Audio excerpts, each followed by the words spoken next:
It's Friday, and that means here at Math Science History, it's time for Flashcard Friday. Today, just in time for next week's Fix a Leak Week. Yep, Fix a Leak Week. Check those leaks on your pipes. I'm talking about the life and legacy of Lillian Baumbach Jacobs, an incredible woman who broke barriers in a field dominated by men. Who was she? And what does she have to do with fixing a leak?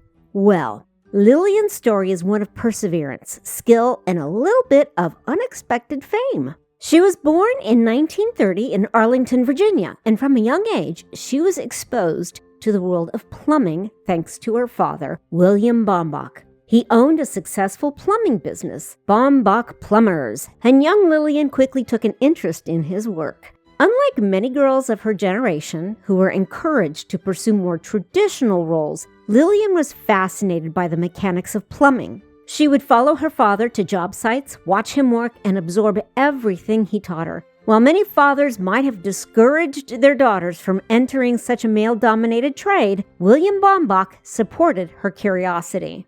By the time she was a teenager, Lillian was already helping with the plumbing jobs, learning how to install pipes, repair leaks, and understand complex plumbing systems. Her hands-on experience, combined with her natural aptitude, set the stage for her groundbreaking achievement. In 1951, at the age of 21, Lillian Baumbach made history. She took the Master Plumber's exam and passed, becoming the first American woman to earn a master's license in plumbing. This was an incredible feat at a time when women were rarely seen in the trades, let alone holding a professional license in them. But this wasn't just a personal achievement. Lillian challenged societal norms. Plumbing was considered a tough, dirty, and physically demanding job. It still is. One that most people assumed only men could handle. Lillian shattered that perception. She not only excelled in the field, but also did so with confidence and expertise that demanded respect. Her accomplishment made headlines. The idea of a young woman working as a plumber was so unusual that she became a media sensation almost overnight.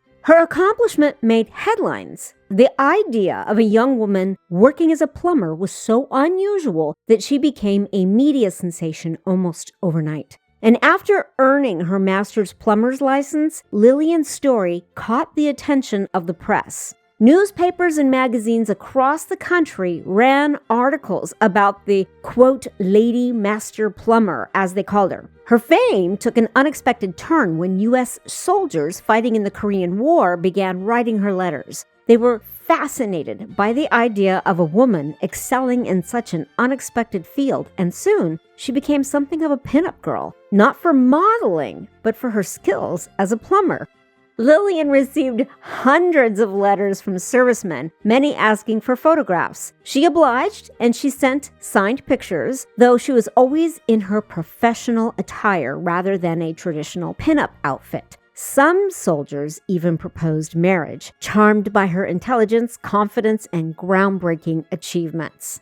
This level of attention might have overwhelmed some people, but Lillian handled it with grace. She didn't let the media frenzy distract her from her work. Instead, she continued to focus on her plumbing career, proving time and again that she was more than just a novelty. She was a skilled professional. Of course, breaking into a male-dominated industry came with its challenges. While Lillian's skills were undeniable, she undoubtedly faced skepticism and bias from some of her peers and customers. Many people at the time still believed that women couldn't handle physically demanding jobs like plumbing. Some may have assumed she was only in the business because of her father, but Lillian proved them wrong by demonstrating her expertise on every single job. And one of the most significant aspects of her success was her ability to lead. Eventually, she took over Baumbach Plumbers, running the company and managing projects just like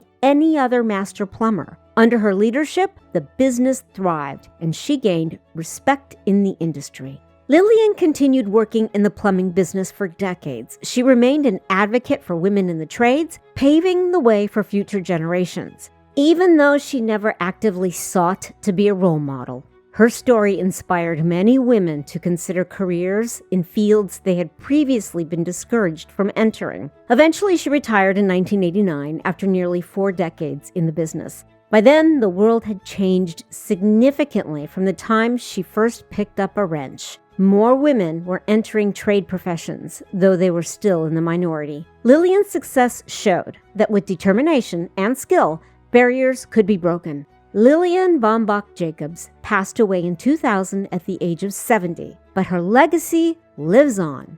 She remains an important figure in the history of women in skilled trades. Today, there are more initiatives than ever to encourage women to join plumbing, electrical work, construction, and other trade professions. Lillian wasn't just the first female master plumber. She was a woman who followed her passion. She ignored the stereotypes, and she created opportunities by simply being excellent at what she did.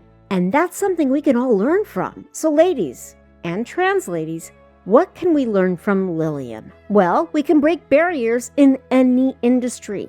If you've ever been told that a certain career or role isn't meant for you, just ignore it. Whether it's STEM, the trades, entrepreneurship, or leadership, there is no field off limits. You can take action. Look for training programs, certifications, or apprenticeships in your area. Find mentors who can guide you through your journey, or connect with organizations that support women in non-traditional careers, like Women in Plumbing and Piping, also known as WIP, or the National Association of Women in Construction, that's NAWIC. I will post these resources on my website at mathsciencehistory.com, as well as some other resources. Remember, breaking barriers starts with one step, just like Lillian took that first step into her father's plumbing business. 2. Follow passion over stereotypes. Lillian became a plumber, not to make a statement, but because she genuinely loved the work.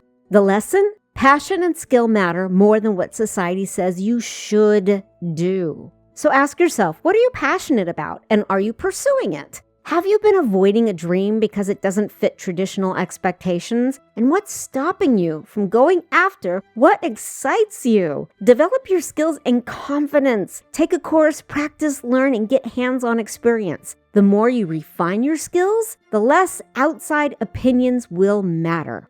And 3, create opportunities by challenging the norms. Lillian never expected to become famous. She was just doing what she loved, and opportunities came as a result.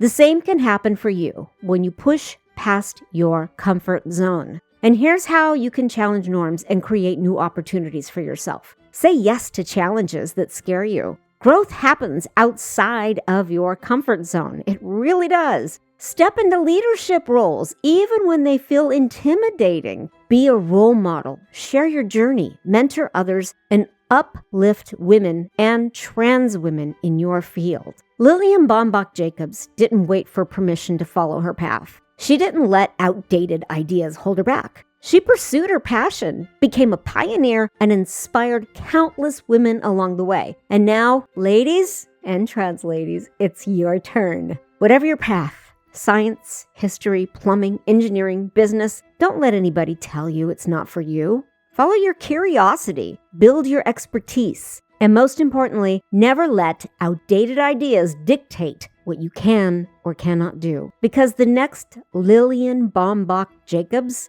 just might be listening to this podcast right now. So go out there, ladies, break barriers and make history. And until next time, carpe diem. Did you know the word plum comes from the Latin plumbum, meaning lead? The Romans used lead to make water pipes, and that's why we call those who fix leaks plumbers, a nod to their original work with the metal. And what about the B in the word plumber? Sometime during the Middle English period of the 12th to 15th century, pronunciation changes saw words like lamb, climb, and plumb lose the B sound, but not the spelling. The word drain is thought to trace back to an Old Germanic term that also gave us the words dry and drought. At first glance, they may not seem linguistically related, but when you think about it, it makes perfect sense. Hello, Math Science History listeners. I'm Leon, host of Etymology on Word History, where I explore the origins of words and names, along with historical events tied to them. You can listen wherever you get your podcasts. Just search Etymolion, that's ETYMOLEON.